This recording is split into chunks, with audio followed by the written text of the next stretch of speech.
There it goes. What's happening, man? Well, we're just a little pinball here. Called the Big Valley. Pinball mission. Oh, there it goes. All right. Watch this. Now, this is... Oh.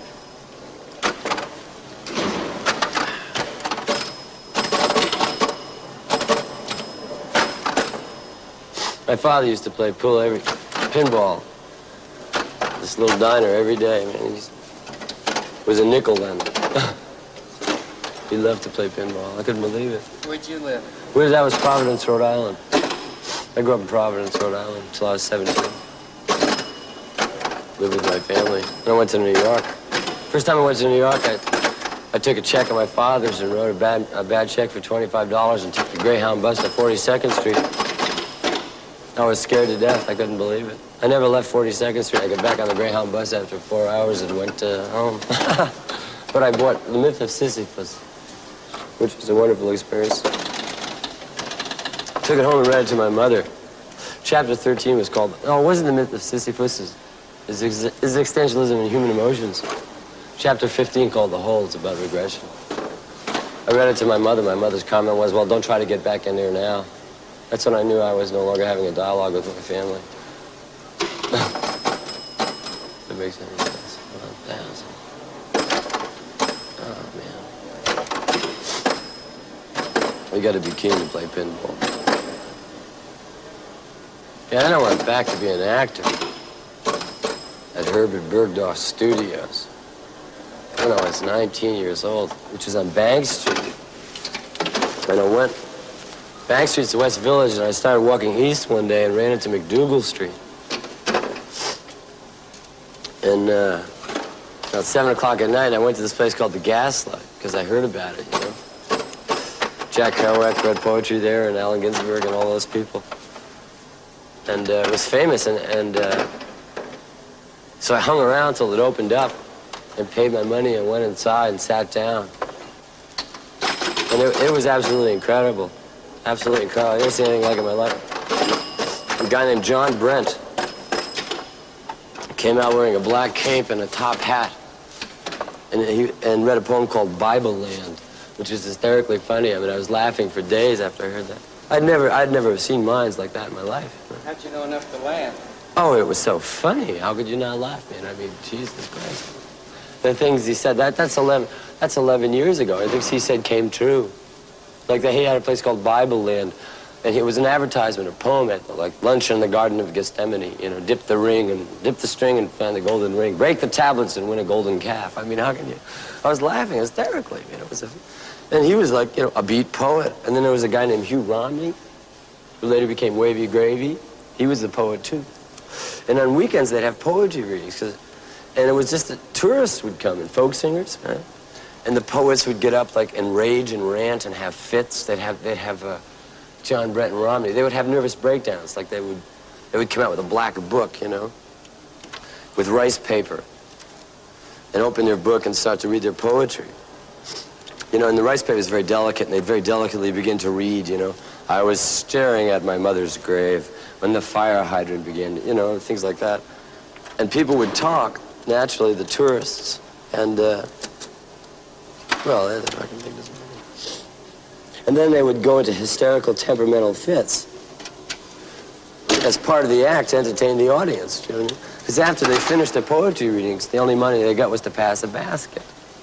To the audience, the guy would say, well, you know, none of us are getting paid here. The only way we get any money is to pass a basket. So if the audience liked a performance of a poet or, you know, they would pass the basket. You know, you could make $200-300 a night, right? That's a lot of money. You know, so they'd have temperamental fits, you know, just to help the show along. You know, like, shut up, I can't work if you won't listen to my poetry. I'm leaving, you know, and they'd get really upset, and the audience would get very intimidated, and then they'd go on and read, "Ah, Sybil, I saw you on 32nd Street," you know. Things like that. It was very funny. That's when I met Bob. It was a Monday at the Fat Black Pussycat in the afternoon. By then, you know, I'd known Bob, you know, just around in the village.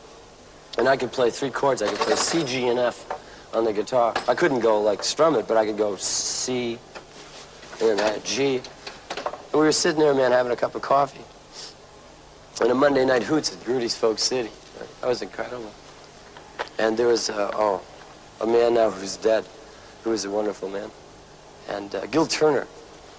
And Bob came in and he had the guitar, or so we got a guitar. And he sat there writing and he said, can you play a C chord? And I'd play a C chord. I go C. And then he said, no, go to G, and I'd go to G. And then he'd go to F, and he'd sit there and write. And that was blowing in the wind. And then when it was finished, it must have been about 8 o'clock, at night we went over to Grudy's, where, you know, Folk City, where everybody was there playing. In the hootenanny, we went downstairs where the musicians went and signed up for their shot, and he went to Gil Turner, and he took this piece of paper, and he took out his guitar, and he sang Blowing in the Wind, and this guy said, Jesus Christ, I've never heard anything like that in my entire life, you know, that's the most incredible song.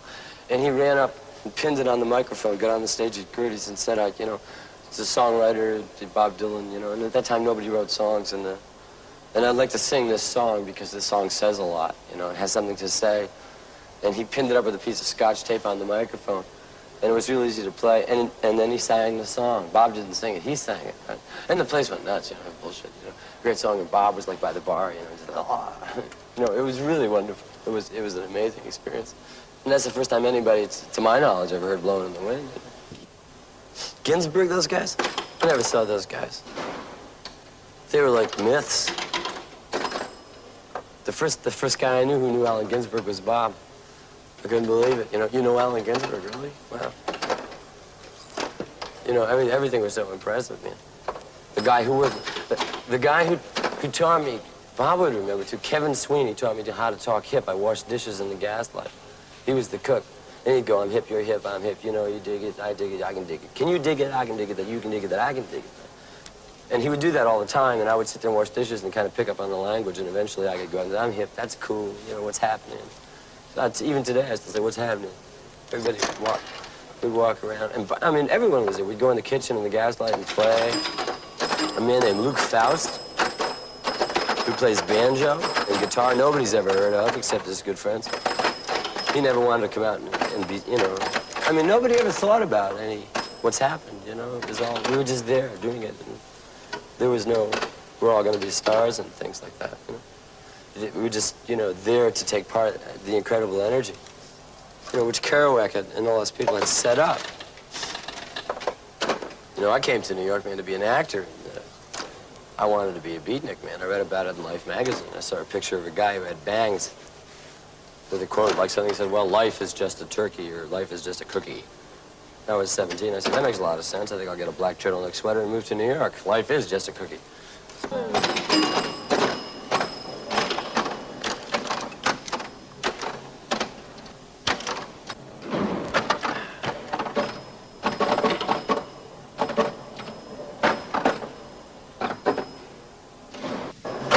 Bob, he had a record on Columbia, his first album, which was in the window of a place called the In and Out, a coffee shop upstairs. Oh, the old In and Out. Do you know the In and Out? Yeah, and it was in a window, and like, you know, it wasn't doing all that great, right? The first album right away, you know, and nobody was expecting what happened. We used to hang out in the In and Out, play downstairs, Mark Spolstra, and Danny Kalb, and Roger McGuinn, who was then, not Roger McGuinn, but Jim McGuinn, who was a backup musician, and all kinds of people. Phil Oakes, David Crosby. I mean, God, Jesus, more musicians than you can name. We're all there at that time, playing folk music. Joan Baez, and no one wrote songs. That's a very interesting aspect of the thing. All the folk musicians were cut into camps, right? You were either commercial, that meant you followed a tack like the Kingston Trio or Peter, Paul, and Mary, or you were ethnic and played old-time traditional music the way it was, and that was, you know, the line you stuck to. I remember I wouldn't talk to Fred Neil because he wasn't traditional, you know what I mean? I didn't know what he did, right? And Bob played harmonica for Fred Neil for $1 a night at the Cafe Wah when he first came to New York. That was the gig, right? Play harmonica for Fred Neil for $1 a night, or whatever you could get on the side, a floor to sleep on, or whatever. Just amazing.